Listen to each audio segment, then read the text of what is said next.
Bismillahirrahmanirrahim. Assalamualaikum warahmatullahi wabarakatuh. Halo, halo, halo. Selamat datang di Instagram Live Ikatan Spesialis Penyakit Mulut Indonesia, dari mulut ke mulut.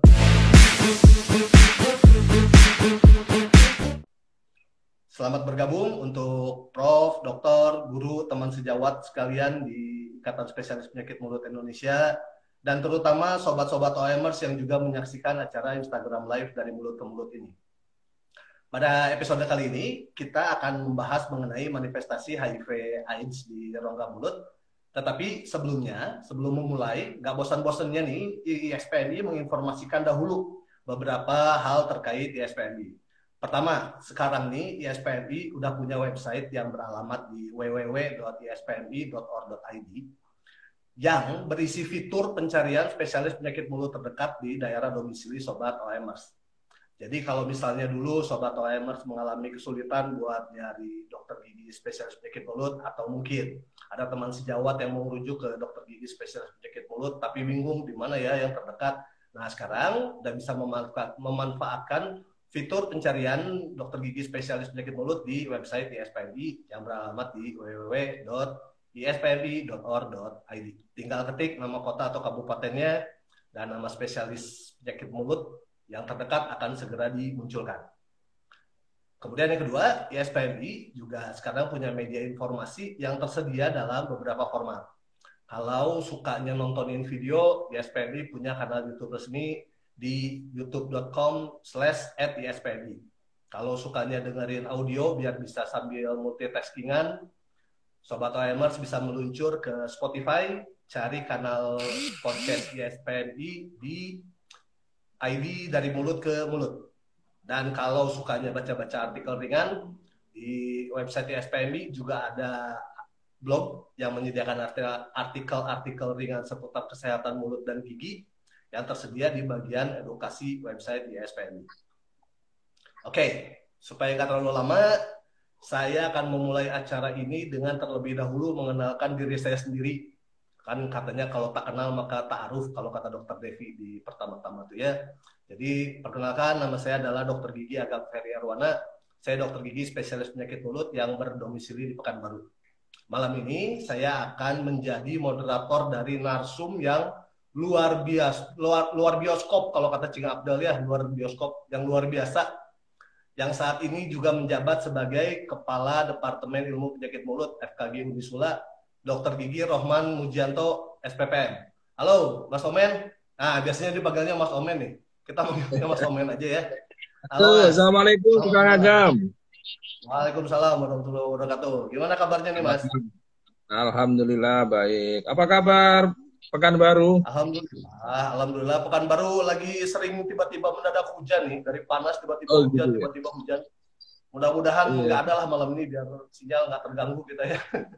Ya, insya Allah. Semarang juga sedang lebat-lebatnya. Amin, amin.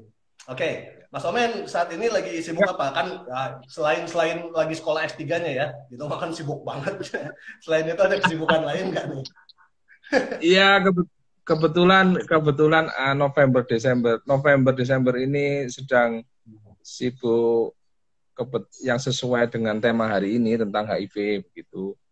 Jadi Oh iya, iya. iya, kemarin minggu yang lalu apa 2 minggu yang lalu saya menjadi salah satu fasilitator pelatihan konselor HIV. Terus kemudian penelitian Oh. dengan pasien-pasien HIV saya yang tersayang seperti itu, Kang Agam. Nah, itulah. Ini sekaligus menunjukkan kualitas narsum malam ini ya. Kenapa didapuk sebagai narsum malam ini? Karena Mas Omen ini termasuk salah satu pegiat HIV/AIDS yang tergabung dalam Perhimpunan Konselor VCT HIV/AIDS Indonesia wilayah Jawa Tengah, gitu ya Mas ya. Ya, Nah, PKVAI. sekarang kalau ada yang minat buat konsultasi sama Dokter Gigi Rohman ini atau Mas Omen ini, bisa mencari nama beliau di website ispmi.org.id untuk mengetahui lokasi praktek-praktek yang beliau jalankan. Gitu. Ya, silakan kalau misalnya mau meluncur. Dan jangan lupa follow juga akun Instagram ispmi.org.id ini. Baik, Mas Omen udah siap ya? Kita mulai Ya, ngobrol-ngobrolnya gitu ya. ya. Oke. Jangan berat-berat ya. Pertama-tama. Tenang, tenang. Dia mau relax aja, Mas. Dia mau relax. Yes. Oke. Pertama-tama, kalau saya pribadi nih ya, kalau ngobrol, saya ini suka banget ngomongin mengenai angka-angka atau data-data. Bisa nggak Ya, diinformasikan ke pemirsa sekalian, ke Sobat OMers yang sedang menyaksikan ya, berapa banyak sebenarnya penderita HIV/AIDS yang saat ini terdata di Indonesia? iya. Kalau kita lihat data ya dari sumber dari Kemenkes itu sekitar 526.000 orang gitu ya, yang orang dengan terinfeksi oleh HIV begitu ya, yang dimana 27.000 kasus itu merupakan kasus yang baru begitu ya. Uh, Nah, yang 526 menarik ribu ya. dan mirisnya itu adalah 40% dari kasus yang baru itu terjadi pada perempuan begitu. Itu yang Oh, menjadi oke. ya. Dan kalau dari Tapi pengalaman ngomong. saya dalam menghadapi pasien-pasien itu kebanyakan yang perempuan ini adalah wanita yang tidak tahu kalau sudah terinfeksi HIV dari pasangannya. Begitu. Oke. Tapi Kalau memang data tahun beberapa 2020 itu kebanyakan adalah ibu rumah tangga iya yang betul. Sampai ya justru apa populasi yang besarnya ini ya yang terdeteksi ini adalah ibu rumah tangga gitu. Apa ini berarti betul. bapak-bapaknya nakal gitu? Atau gimana gitu? Ya, kalau kita bilang nakal susah juga ya, karena kan kadang perlu kesadaran juga. Kadang-kadang kalau kita temukan pasien-pasien dengan ibu rumah tangga itu tersaringnya adalah pada saat misalnya suaminya sakit, kemudian sakit parah, setelah Oke. dicek ternyata HIV-nya positif, pada saat dilakukan Oh penelusuran butuh transfusi pasangannya darah gitu ya. pasangannya positif, iya. Atau terjaring pada saat ini pada saat kehamilan. Pada saat kehamilan itu kan memang wajibnya ibu hamil itu untuk tes HIV begitu, untuk pencek apa Hmm. HIV dan infeksi menular seksual. Jadi itu yang Oke. menjadi salah satu saringnya. Ada pengalaman saya yang menurut saya cukup miris begitu ya saat Hmm. kita temukan pasangan pasangan sudah sepuh begitu, sudah tua, itu dengan keluhan sang suami ini datang dengan keluhan tidak bisa makan begitu ya, tidak bisa makan. Setelah saya coba untuk gali, ternyata beliaunya ini saya curigai adalah infeksi HIV, gitu kan? Oke. Dengan pendekatan dan konseling yang cukup drama begitu, akhirnya kebukalah bahwa sebenarnya beliau ini sudah terdeteksi HIV sekitar 2 tahun yang lalu, kemudian Oh. beliaunya berhenti minum ARV-nya karena malas begitu Oh. ya, karena bosan begitu. Ah. Nah, yang menjadi miris adalah saat kita melakukan konseling untuk notifikasi pasangan pada ibunya, pada istrinya ini, beliau tidak paham HIV itu apa, penularannya seperti apa, dan nanti nasibnya seperti apa, itu tidak paham begitu. Akhirnya ya terpaksa Oke. saya harus kebetulan ada anaknya ya, dengan terpaksa kita memberikan KIE, konseling KIE kepada anaknya. Jadi sebenarnya konseling itu bisa dilakukan oleh semua tenaga kesehatan termasuk dokter gigi ya, karena kan konseling itu kan salah satu komponen dari KIE ya, komunikasi, informasi, edukasi. Jadi tidak perlu harus dirujuk. Jadi memang itu harus kemampuan dasarnya harusnya ada. Tapi mungkin kalau agak luwes, kadang kalau ketemu dengan pasien HIV kan deg-degan ya, deg-deg gitu, atau ketemu kasusnya ini kan karena jarang kan. Jadinya menjadi Benar-benar. spesial, tapi sebenarnya tidak ada yang perlu dikhawatirkan begitu. Jadi memang pada ibu-ibu hamil itu juga kadang juga kita menemukan hal yang membuat mereka shock. Nah, khusus pada ibu hamil, kadang seringkali jadi pertanyaan, pastinya ibu hamil ini akan jadi stres ya, akan terjadi shock gitu. Nah, jadi pertanyaan begini, dok, kalau saya hamil, saya positif HIV, anak saya bagaimana dok? Nanti kan lahirnya juga HIV, belum tentu. Kalau dari awal sudah terdeteksi, kemudian diberikan pengobatan dan pendampingan, kemudian pada saat kelahiran itu pun ada penanganan atau dikawal khusus, anaknya lahir bisa negatif dari HIV.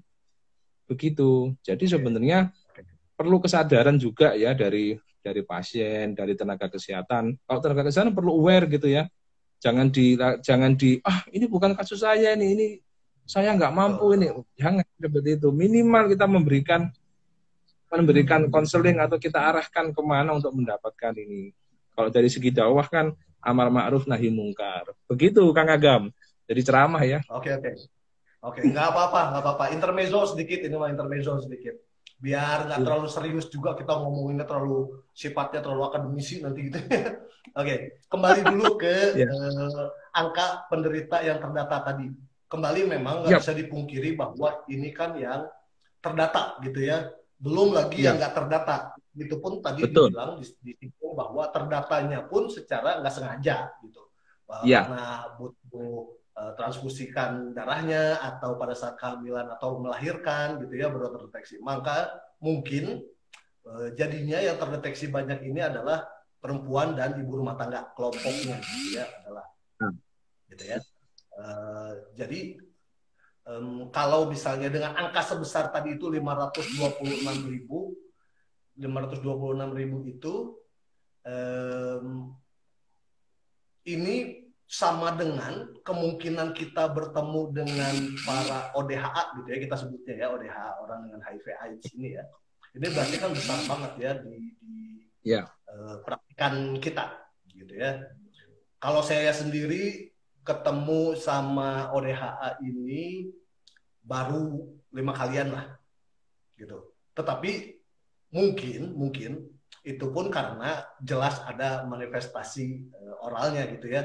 Mungkin yang nggak ada manifestasi oralnya juga ODHA yang ada yang datang ke saya gitu ya, yang saya juga nggak bisa mendeteksi secara langsung. Gitu. Nah kalau Mas Omen sendiri selama jadi dokter gigi ini atau selama udah jadi SPPN ini udah berapa kali Mas ketemu sama pasien-pasien HIV ODHA ini dengan ODHA ini? Iya. Kalau tidak terlalu banyak sih, tapi kalau untuk tahun ini mungkin sekitar ada di angka 60-70 orang ada lah. Karena kebetulan saya kalau 60-70 nggak banyak. Ya tidak terlalu banyak lah kan. Itu kan seperti gunung es ya. Gunung esnya itu kenapa kok angka segitu sedikit gitu ya. Kalau kita bandingkan dengan pasien ODIF yang dia ke dokter umum, ke dokter spesialis atau ke rumah sakit umum gitu kan, yang lebih ini memang lebih banyak. Kadang kan mungkin kalau orang hanya mengambil orang dengan HIV ini ada dua, ada dikelompokkan, dokter Kang Agam. Jadi orang yang mengambil obat itu pasti ke RS rumah sakit gitu kan, ke PDP gitu kan, pasti tidak jumpa dengan kita. Sedangkan kalau orang yang jumpa dokter gigi yang jumpa adalah orang-orang ODIF yang dia sedang ada keluhan di rongga mulut. Itu sangat tidak banyak dengan angka 70 itu. Nah, sebenarnya dengan angka sekian itu, kalau yang pasien yang datang ke kita itu ada dua kalau saya perhatikan ya. Yang dia sudah dalam ARV atau yang dia belum dengan ARV. Ya, kalau yang dia sedang dalam ARV itu sehat, bugar, tidak ada bedanya dengan pasien yang lainnya. Mungkin hanya SPPM yang bisa mendeteksi gitu ya, melihat ada gambaran klinis khusus yang mungkin bisa ditemui pada pasien HIV gitu. Tapi yang itu kita yang tahu gitu ya. Tapi kalau secara klinis itu badannya sehat, seger, bugar seperti itu. Sedangkan pasien yang dia belum ARV itu kembali lagi ada ciri khas yang mungkin hanya SPPM atau dari dokter gigi yang mungkin curiga gitu ya, kok berat badannya turunnya drastis, ada lesi yang khusus seperti ini, itu tidak terlalu banyak. Begitu Kang Agam. Oke. Nah, sekarang kita bicara terkait topik malam ini. Dari pasien-pasien yang ditemui itu, ada nggak manifestasi oral yang paling sering ditemui? Kalau misalnya Mas Omen ini ada ngedata gitu ya, ngedata kecil-kecilan. Kalau saya mah kan juga suka ngedata pasien kecil-kecilan. Nah, saya udah ketemu 5 pasien ODA gitunya, ODIF. Ada lah gitu catatan kecil. Ada nggak kecenderungan lesi yang sering ditemui dari ODA tersebut atau ODIF tersebut? Ya, ini kebetulan saya sedang penelitian dengan ODIF ya.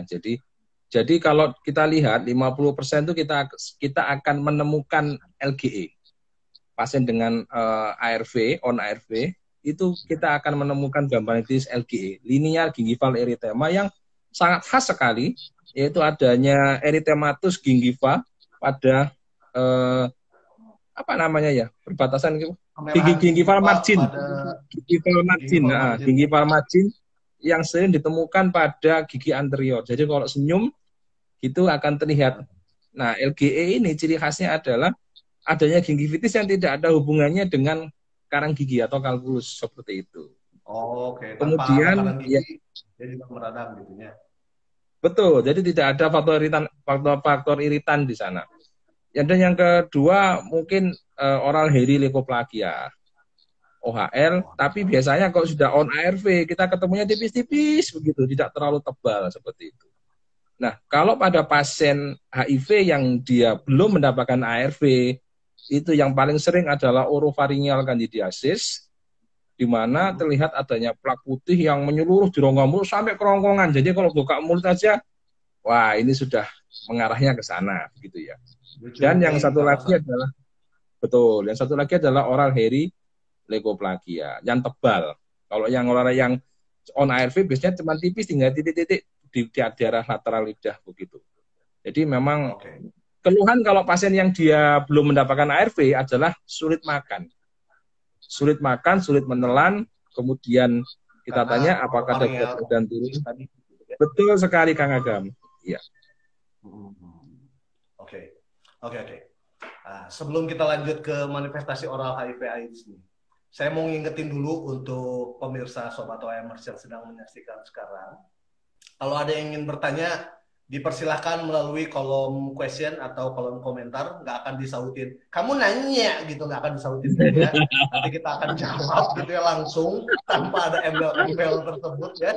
Jadi langsung tanyakan apa yang selama ini mungkin mengganjal ke narasumber. Nanti akan dibacakan pertanyaannya. Dan 3 penanya yang beruntung akan berkesempatan mendapatkan door prize dari ISPMI. Tuh, udah mah kita nggak nanya gitu ya, kita kasih door prize. Nah, apa nggak kurang mantep nih acara Instagram Live ISPMI ya. Jadi silakan sampaikan pertanyaan kamu sekarang. Yang beruntung akan diumumkan di akhir acara. Jadi pastikan Sobat OAMers, baik yang bertanya maupun yang nggak bertanya, mengikuti acara ini sampai habis gitu ya. Nah, kembali sedikit ke pasien ODIF atau ODA yang saya temui tadi ya, yang beberapa segelintir dibandingin Mas Omen tadi nih ya.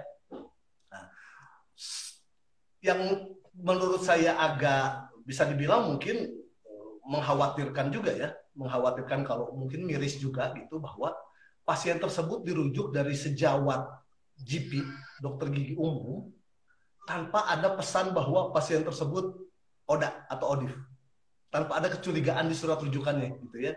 Jadi sebenarnya itu mah kan apa namanya, kalau lesinya udah khas gitu ya, lesi-lesi oral ODIF ODA gitu, entah LGI tadi atau walaupun memang LGI mah bisa ditemui juga kan ya di penyakit-penyakit lain gitu ya, nggak khas HIV, tapi ada beberapa kayak misalnya sarkoma kaposi gitu ya, yang dirujuk ke saya ini ada 2 atau 3 gitu dengan sarkoma kaposi yang notabene sih adalah dihubungkan erat dengan HIV gitu, si sarkoma kaposi.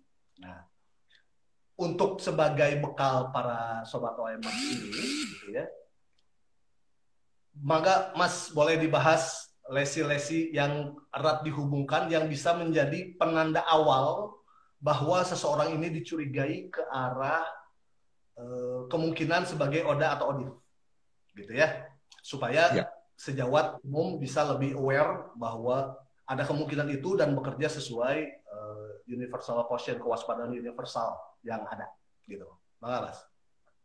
Iya, jadi begini, kalau kita lihat menurut literatur gitu ya, jadi pasien ODIF itu pertama kali terdeteksi 60% itu di rongga mulut.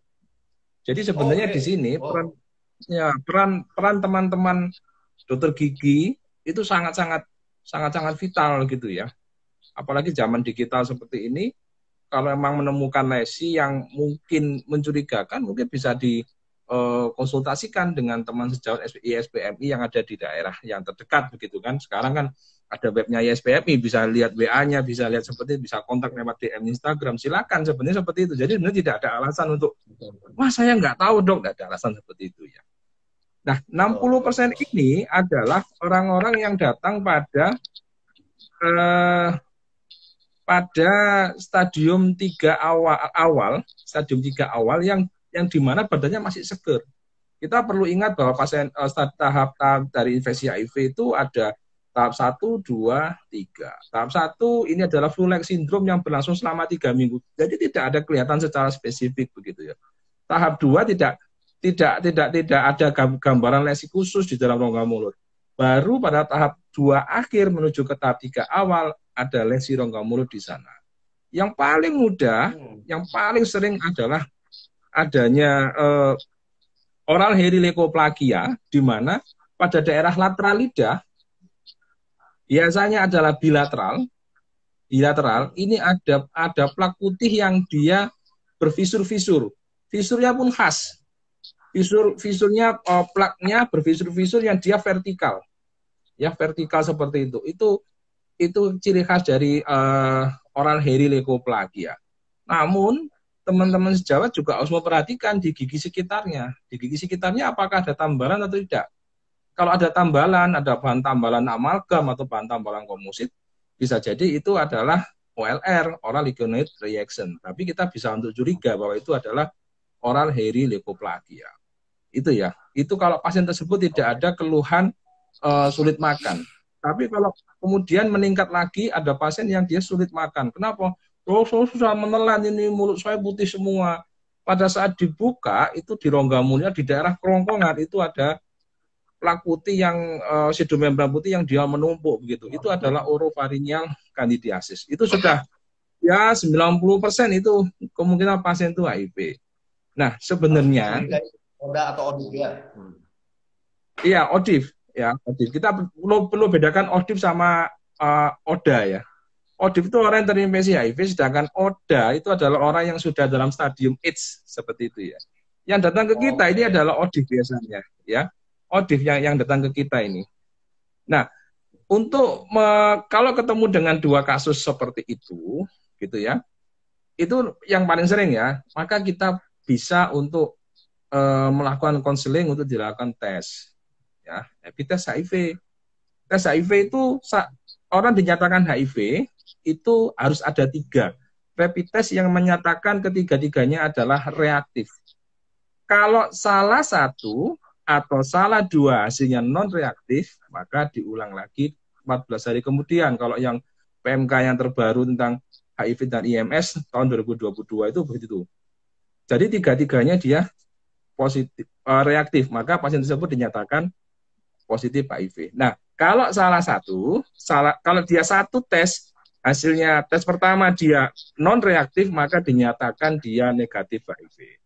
Nah, seringkali yang kita jumpai di lapangan, mungkin ada 2 kondisi ya, Kang Agam ya. Ada yang teman-teman sejawat itu PD, oke, dites HIV hasilnya adalah pertama adalah negatif gitu kan. Negatif, kemudian KI-nya mungkin kurang. Nah, setelah tes itu sebenarnya ada konseling pasca tes. Ini yang perlu dilakukan.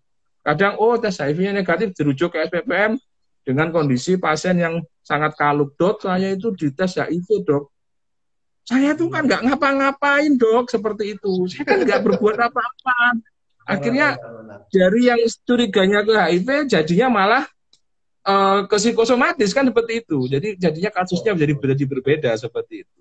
Atau di mana yang pasien teman-teman sejawat yang sudah memeriksa ini jangan-jangan HIV ini, tapi kok saya nggak pede ya untuk berbicara, ini kirim aja ke SPPM, jadinya bolanya dilempar ke SPPM untuk melakukan tes tersebut. Jadi sebenarnya kalau dengan adanya web ini, teman-teman bisa konseling, bisa ngobrol dengan teman-teman SPPM yang bisa membantu, begitu Kang Agam.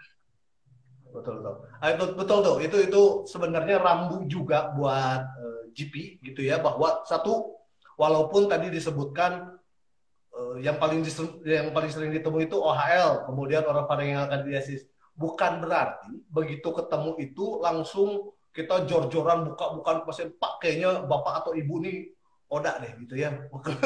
Kemungkinan ini deh gitu ya. Jangan juga gitu ya. Mungkin alternatif yang tadi sempat diobrolin juga sama Mas Omen, bahwa kalau mau rujuk ke SPPM, rujuk aja lah gitu, nggak apa-apa supaya nggak terlalu shock juga pasiennya, yang nantinya dikhawatirkan itu tadi muncul lesi-lesi mulut, gangguan psikosomatis jadi mengaburkan gitu ya.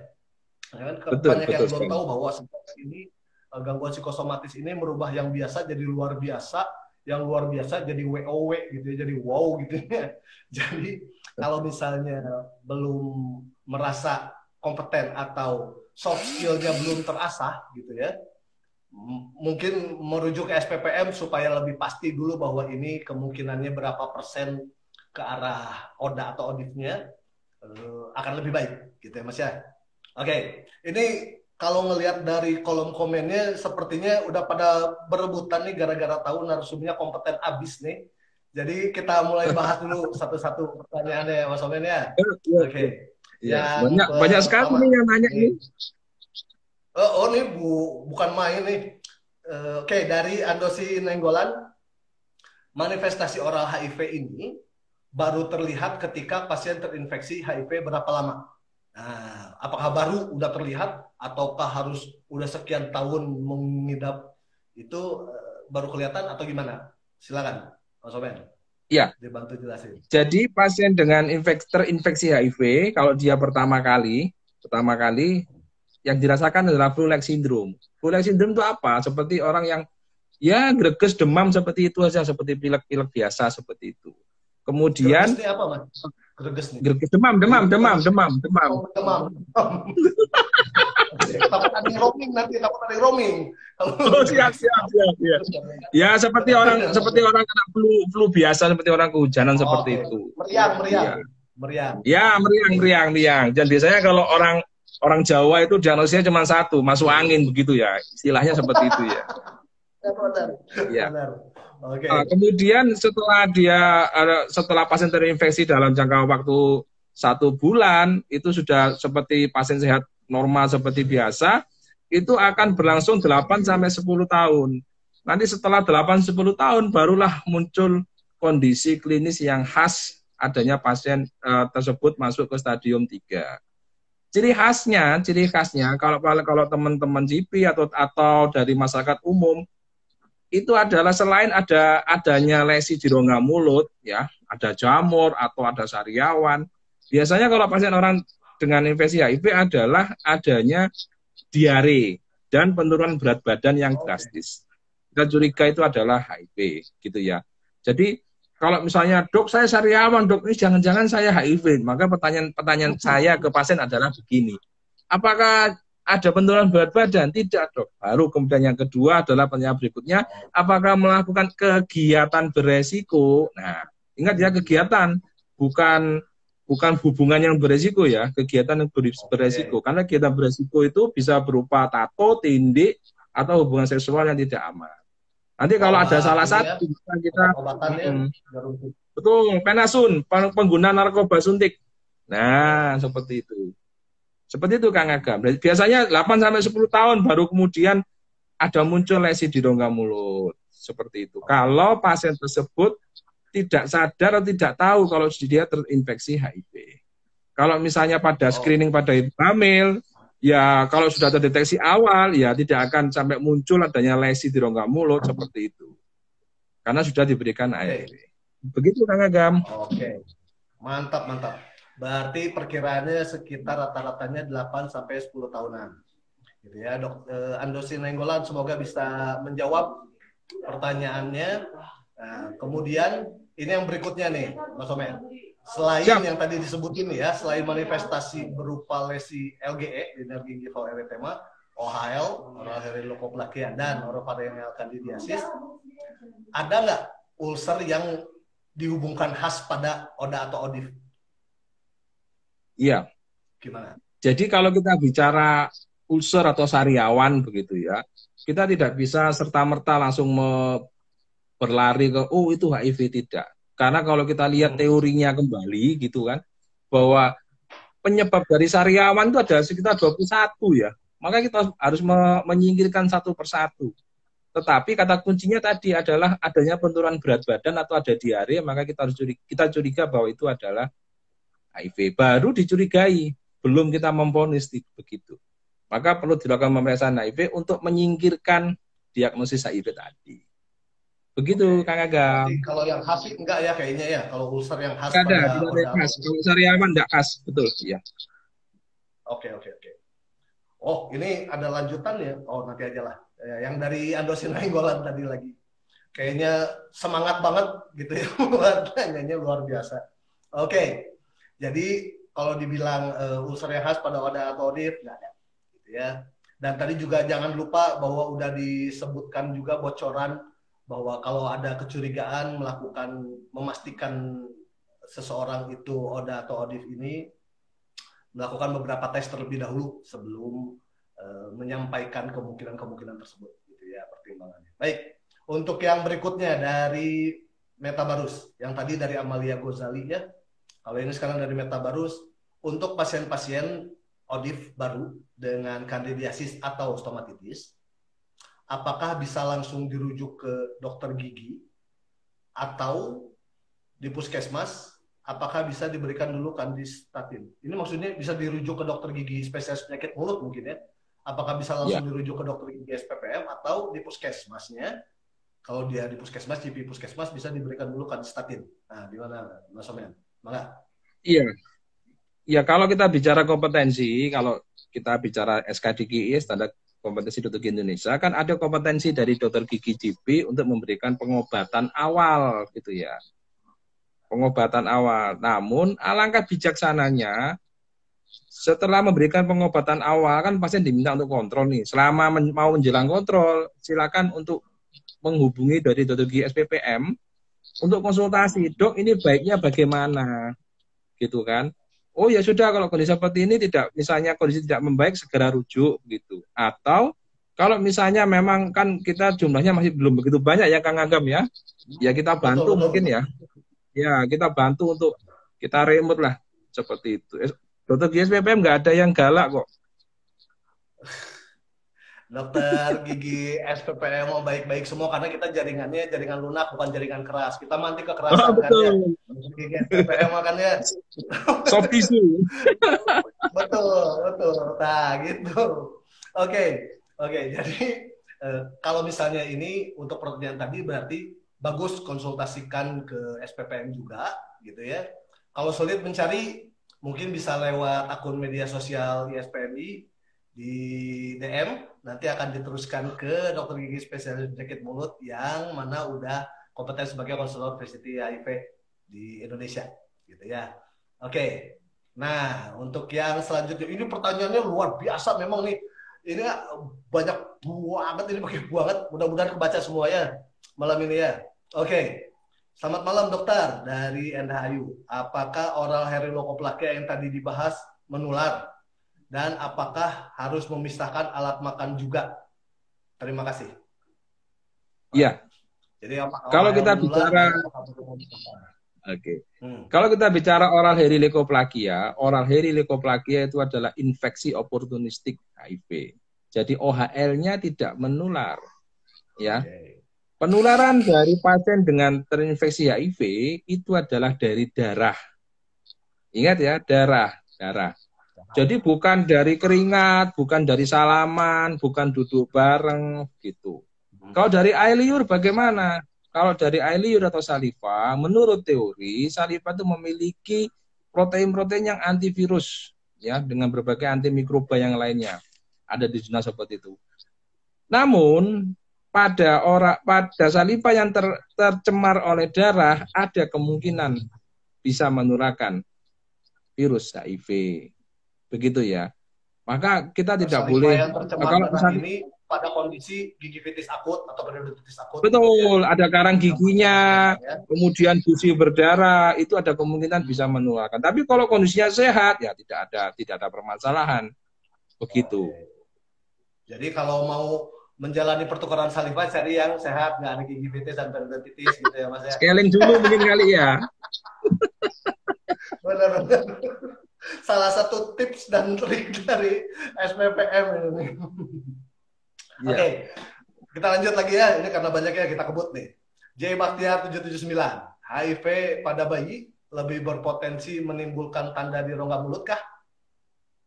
Ya. Atau ada potensi bayi dengan HIV ini bermanifestasi oralnya, ada manifestasi oralnya? Ya, jadi kalau ini yang kita baca ini PMK-nya baru nih, Permenkes yang tahun 2022 tentang HIV dan IMS begitu ya. Bayi yang dicurigai dia ada HIV, yaitu adanya oral kandidiasis, ada jamur rongga mulut, kemudian ditandai dengan adanya berat badan yang tidak meningkat. Begitu ya. Maka kita curiga itu adalah pasien tersebut, bayi tersebut adalah terinfeksi HIV. Gitu ya. Tapi kita lihat dulu nih. Bayi kalau dia baru lahir sampai dengan 6 bulan, itu tes HIV-nya pasti positif. Karena masih karier atau membawa dari ibunya. Tapi kalau dari awal sudah mendapatkan pengobatan, setelah 6 bulan dia bisa jadi dia negatif HIV, seperti itu. Banyak sebenarnya kalau kita lihat, kalau di Semarang itu ada yayasan namanya Yayasan Aira itu ya. Itu ada juga yang anak-anak ODIF yang dia terlantar karena orang tuanya meninggal, keluarganya tidak mau merawat seperti itu, atau bapak ibunya meninggal HIV tapi dia negatif, tapi berhubung karena stigma, maka ada juga tidak mau merawat seperti itu. Jadi kalau misalkan orang dengan HIV boleh hamil enggak? Boleh hamil. Anak saya bagaimana dong? Anaknya bisa jadi dia negatif kalau dengan pengobatan yang benar dan diawasi oleh dokter yang tepat. Begitu Kang Gam. Oke, J Bakhtiar 779 penanya tadi, mudah-mudahan bisa menjawab ya. Nah, berikutnya, nih Mas, SN titik Junior double R. Izin bertanya, Dok, jika pasien menolak tes HIV, bagaimana rencana pengobatan yang G, Dok? Pakai G nih Mas. Nah, satu ini tetangga nih kayaknya. Kodang geng. Ini geng gitu ya. Oke. Jadi begini, ingat, pasien punya hak untuk menolak tes HIV. Itu dijamin oleh undang-undang. Itu hak asasi pasien. Maka tinggal kita melakukan pendekatan dan konseling kepada pasien tersebut. Pendekatan konseling itu kita tawarkan keuntungan-keuntungan untuk melakukan tes, gitu ya. Keuntungan yang pertama adalah kalau dia hasilnya negatif, maka kita bisa berpikir ke etiologi yang lain, gitu ya. Jadi kita tidak terlalu fokus ini HIV ini benda, tidak seperti itu. Kalau misalkan hasilnya adalah positif, maka kita bisa menghubungkan, connecting antara pasien dengan layanan PDP untuk mendapatkan ARV. Ya, kalau orang HIV sudah mendapatkan ARV, maka akan sehat. Seringkali adalah pasien HIV itu kalau dia positif dia akan panik, dia bilang, "Dok, saya akan minum obat seumur hidup," gitu. Iya, masalahnya di mana gitu kan? Pasien DM, pasien hipertensi juga minum obat seumur hidup. Begitu, kalau orang DM nggak minum obat, maka muncul jamur di rongga mulut. Dok, nanti kalau saya ini HIV saya mati. Lah, saya juga mati, sama seperti itu. Tinggal bagaimana kita melakukan konseling kepada pasien dan pendekatan. Kita tawarkan keuntungan-keuntungan tersebut. Begitu, Kang Agam. Oke. Tadi bicara soal tes nih ya. Ini pertanyaan berikutnya kebetulan berhubungan. Izin bertanya Dok, dari Kemal Negara. Standar rujukan laboratorium pemeriksaan HIV itu apa aja Dok? Iya. Oke. Jadi kalau pemeriksaan HIV itu untuk menegakkan diagnosisnya itu adalah pemeriksaan rapid test dengan 3 rapid test yang sensitivitas dan spesifitasnya yang berbeda. Ya, berbeda. Maka nanti akan didapatkan hasil. Jadi ada hasil yang dia akurat seperti itu. Kalau ketiga-tiganya dia positif, reaktif hasilnya, maka pasien dinyatakan positif HIV seperti itu. Jadi untuk tanda penegakan diagnosisnya yang paling mudah adalah itu. Kemudian ada juga pemeriksaan untuk pemeriksaan virologi. Untuk pemeriksaan virologi gitu ya. Pemeriksaan virologi ini boleh memeriksa DNA dan RNA dari HIV untuk satu bayi yang berusia di bawah 18 bulan. Yang kedua adalah bayi dengan orang yang terinfeksi HIV primer. Kenapa? Pada orang yang pertama kali terinfeksi HIV itu kalau misalnya rapid test belum terdeteksi. Karena kalau rapid test itu biasanya terdeteksinya pada minggu ketiga atau minggu keempat. tergantung dari rapid testnya seperti itu ya. Ada yang kalau yang dia yang generasi yang pertama kedua itu baru minggu ke-6 atau minggu ke-8 dia baru bisa kedeteksi seperti itu. Kemudian pemeriksaan virologi HIV ini kalau dari salah satu atau salah dua rapid test ini hasilnya inkonklusif atau tidak jelas, maka kalau ingin memastikan dengan pemeriksaan virologi. Tapi sebenarnya kan kalau misalnya nanti 2 minggu lagi kalau memang dites inkonklusif, maka diulang lagi 2 minggu kemudian, terus diulang 3 bulan sampai 6 bulan. Begitu Kang Agam. Jadi memang untuk menegakkan diagnosis HIV mudah dan tidak perlu biaya yang besar. Apakah ditanggung oleh BPJS? Oh, bisa ditanggung, aman. Begitu Kang Agam. Oke, mantap. Kemal Negara, mudah-mudahan bisa menjawab pertanyaannya. Tapi saya jadi tergelitik sedikit nih Mas. Saya yang nanya boleh ya sekali-sekali? Boleh, siap. Gimana menurut pandangan Mas Omen, atau apakah ada sesuatu yang berhubungan hukum kalau misalnya saya sebagai GP gitu ya mencurigai pasien saya ini dan saya melakukan tes tanpa sepengetahuan pasien saya, itu gimana Mas? Ya. Jadi prinsip dari pemeriksaan tes HIV itu yang ada 5C. Yang pertama itu ada consent. Harus itu consent, artinya harus tahu dan harus izin. Ini yang pertama ini. Tapi ada kondisi yang dimana pemeriksaan tes HIV itu tanda kutip tanpa ada persetujuan dari pasien. Contoh pada kasus yang terminal, kita curiga ini pasien ini HIV. Satu. Yang kedua adalah pada kasus untuk screening. Misalnya pada teman-teman puskesmas melakukan di daerah prostitusi begitu kan, kemudian melakukan screening seperti itu, wajib seperti itu ada, tidak ada masalah seperti itu.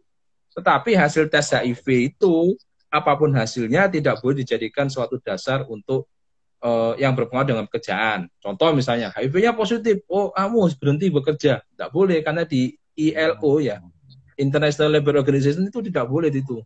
Seperti itu Kang Agam. Tapi tetap intinya adalah harus ada concern-nya di sana. Jadi nggak boleh juga kalau udah ketahuan Odif, saya nggak mau merawat gitu, nggak boleh banget itu. Ya, itu juga tidak boleh. Tidak boleh itu. Tidak boleh. Oke.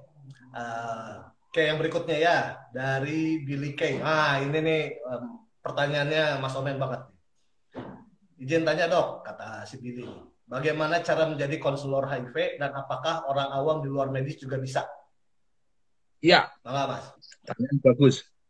Jadi kalau menurut PMK 23 tahun 9 berapa ya, saya lupa itu, yang menjadi konselor itu adalah tenaga kesehatan dan non kesehatan. Ya. Di PMK yang terbaru yang 2022 juga disebutkan, konselor itu adalah tenaga kesehatan dan tenaga non kesehatan yang mendapatkan pelatihan khusus. Pelatihannya adalah pelatihan konselor HIV, ya, pelatihan konselor HIV. Seperti yang kemarin saya menjadi salah satu fasilitator di Pengwil PKVAI Jawa Tengah, itu ada yang dari polisi, ada yang dari orang awam dari perusahaan seperti itu. Tidak ada masalah, itu dijamin oleh peraturan dan perundangan. Nanti ada pelatihannya. Pelatihannya akan berlangsung sekitar 5 hari. Ya, sekitar 5 hari. Panjang memang, lama. Karena memang itu sesuai dengan jam pelajarannya dan tersertifikasi oleh Kementerian Kesehatan. Ya, itu kalau kita bicara pelatihan konselor begitu ya. Kalau misalnya tenaga kesehatan, dok, kalau saya hanya ingin menyarankan pasien untuk tes HIV, apakah tidak boleh pelatihan konselor? Boleh nggak? Boleh, tidak ada masalah. Tapi alangkah baiknya dibekali dengan pengalaman minimal pernah mengikuti pelatihan PITC. Materi PITC ini sebenarnya adalah salah satu materi pelatihan untuk konselor, ya. Tapi untuk misalkan pelatihan PITC bisa dilakukan 1 hari. Nah, yang menjadi menarik gitu ya, kalau kita lihat pada saat pelatihan konselor atau pelatihan PITC, di sana kita akan ketemu dengan EPT. EPT itu siapa? EPT adalah expert patient trainer, yaitu teman-teman ODIF, biasanya dari KDS, kelompok dukungan sebaya, ya, yang dia nanti akan menjadi pasien, di mana kita akan praktek bagaimana untuk merayu atau memberikan penjelasan pasien agar dia bersedia. Satu. Yang kedua adalah bagaimana kita memberikan hasil tesnya. Itu ada pelatihannya khusus seperti itu. Oh, oke. Begitu. Ini pertanyaan lanjutannya. Untuk jadi konselor itu kemana? Dan apakah bisa di googling aja gitu infonya? Gimana Mas? Iya. Kalau ingin menjadi ikut pelatihan konselor, silakan menghubungi PKVHI. PKVHI ya. Perhimpunan Konselor VCT HIV Indonesia. Itu adalah organisasi yang resmi yang memberikan pelatihan yang bekerjasama dengan Kementerian Kesehatan. Ya, kalau yang di kota lain saya kurang paham, tapi kalau di Jawa Tengah biasanya setahun 3 kali ya. Ini nanti yang terakhir kemarin November, tahun depan ini adalah bulan Maret. Kemarin ada yang dari Padang, ada yang dari Palembang, ada yang dari Jember, jadi tidak hanya dari Jawa Tengah. Jadi kalau misalkan ada di Jawa Tengah, silakan hadir, enggak apa-apa, silakan datang, silakan mendaftar. Begitu Kang Agam. Sip. Oke.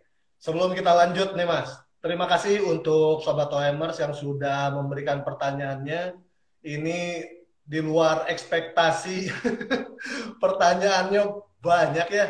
Mudah-mudahan masih sempat terkejar. Jadi kalau misalnya pun masih ada yang mau bertanya, maka kalau nggak sempat dibahas di sini, lempar ke narasumber, mungkin nanti akan dihubungi lebih lanjut via DM untuk jawaban pertanyaannya biar nggak penasaran gitu ya Mas ya.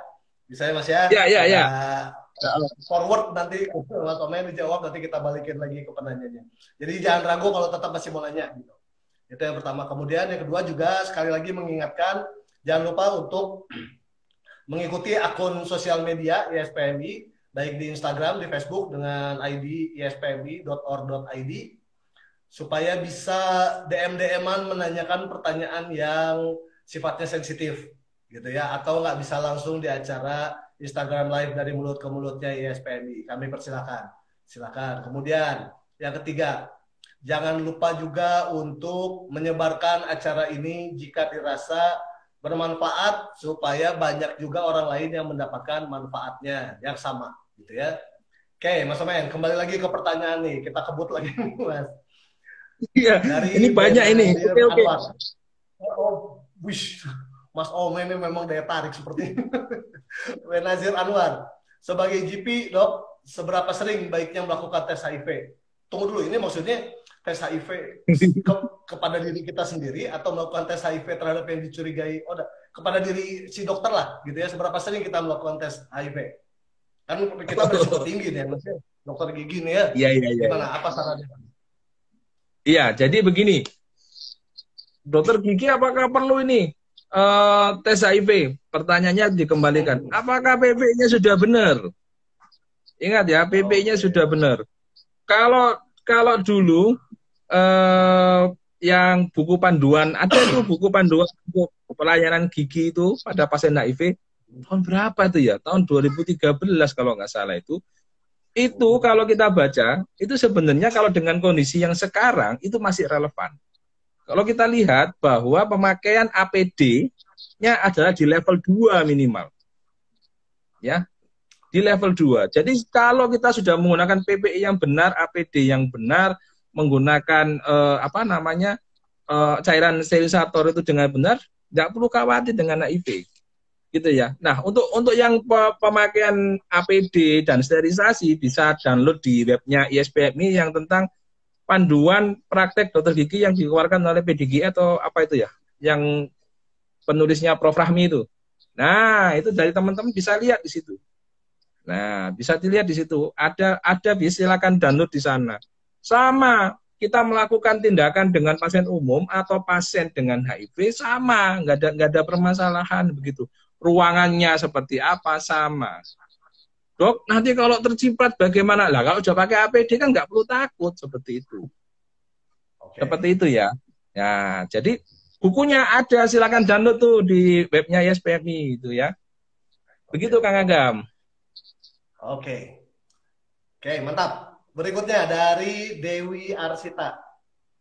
Sering ada surveyor di puskesmas nanya, gimana caranya kalau ada pasien HIV, kalau ketemu pasien HIV. apakah dicek lab dulu, misalnya negatif baru ditangani, dan jika positif langsung rujuk SPPM, atau cek lab aja buat CD4.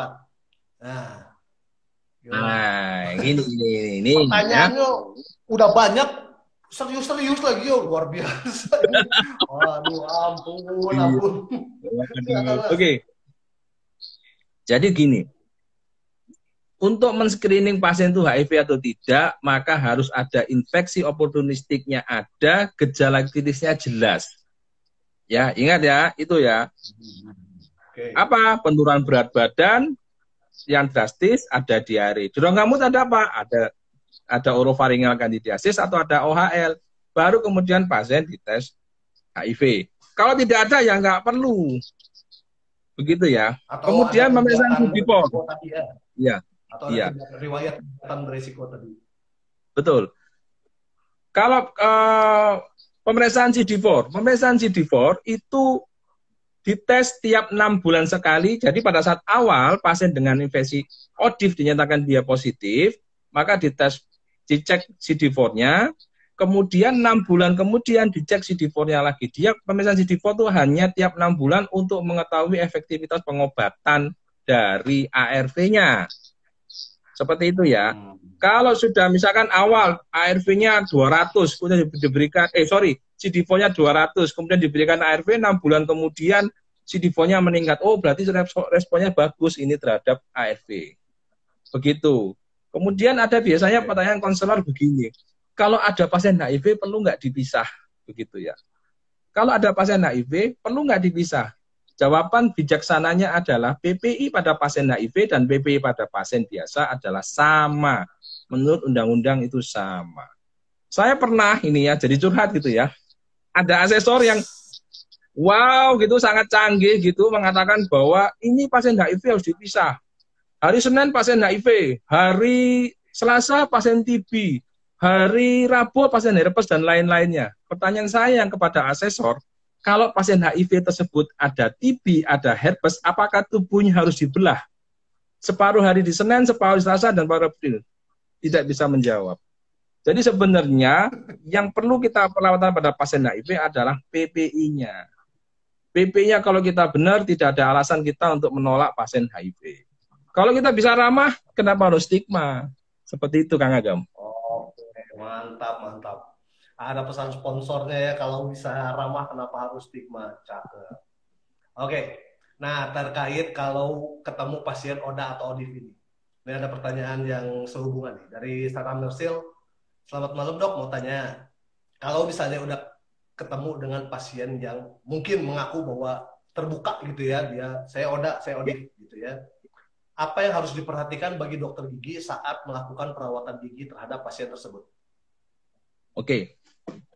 Kalau ada pasien ODIF yang datang gitu untuk melakukan perawatan gigi tempat kita kan, dok saya pasien ODIF gitu kan, oke gitu kan.